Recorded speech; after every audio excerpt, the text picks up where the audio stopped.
పెంచడం చాలా ముఖ్యం. గౌరవనీయమైన ముఖ్యమంత్రి 1 సంవత్సరంలో 1,00,000 మంది మహిళా వ్యవస్థాపకులను సృష్టించాలని లక్ష్యంగా పెట్టుకున్నారు. 1 ఫ్యామిలీ 1 ఎంటర్‌ప్రెన్యూర్ చొరవ కింద స్వయం సహాయక సంఘాల మహిళలను చిన్న మధ్య తరహా వ్యవస్థాపకులుగా మార్చుతున్నారు.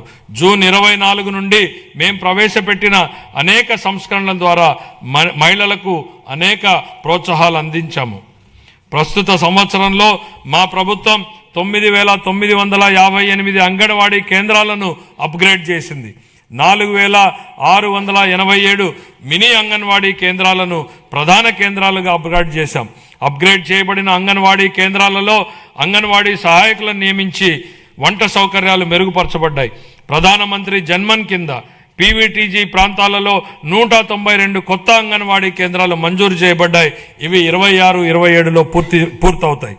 అంగన్వాడీ కార్యకర్తలు, సహాయకులు మరియు ఆశా కార్యకర్తలు అంగన్వాడీ కేంద్రాల్లోని పిల్లలకు కీలకమైన సేవలు అందిస్తారు.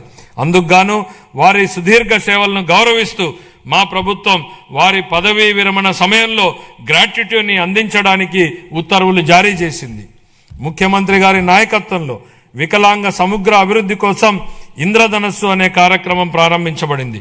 ఇందులో భాగంగా ఉచిత బస్సు ప్రయాణం, సబ్సిడీ పథకాల పునరుద్ధరణ, క్రీడా శిక్షణ, గృహ నిర్మాణం, వినికిడి లోపం ఉన్నవారికి ప్రత్యేక డిగ్రీ కళాశాల మరియు దివ్యాంగుల భవనాల వంటి ప్రధాన అంశాలు ఉన్నాయి. 2026-27 ఆర్థిక సంవత్సరానికి నేను ఈ కేటాయింపులను ప్రతిపాదిస్తున్నాను. ఎస్సీ కాంపోనెంట్ కోసం 20,644 కోట్ల రూపాయలు, ఎస్టీ కాంపోనెంట్ కోసం 9,190 కోట్లు, బీసీ కాంపోనెంట్ కోసం 51,021 కోట్ల రూపాయలను,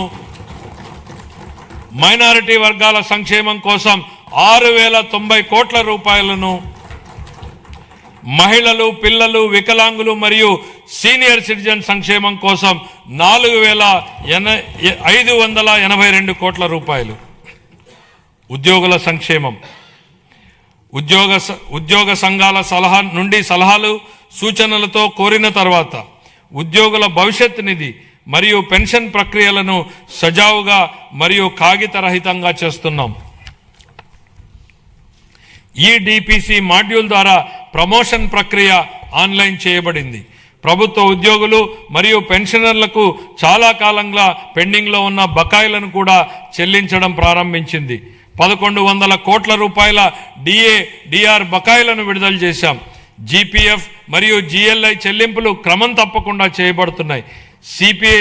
సిపిఎస్ ఉద్యోగులకు వారి పిఆర్ఏఎన్ అకౌంట్లో ప్రభుత్వ వాటాతో కలిసి ఎప్పటికప్పుడు కాంట్రిబ్యూషన్ జమ చేస్తున్నాం.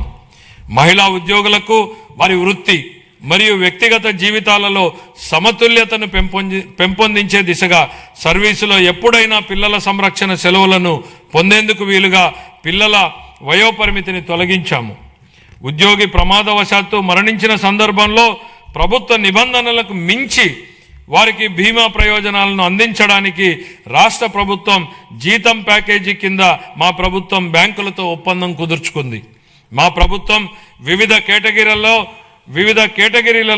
30,607 ప్రభుత్వ ఉద్యోగాలను భర్తీ చేసింది.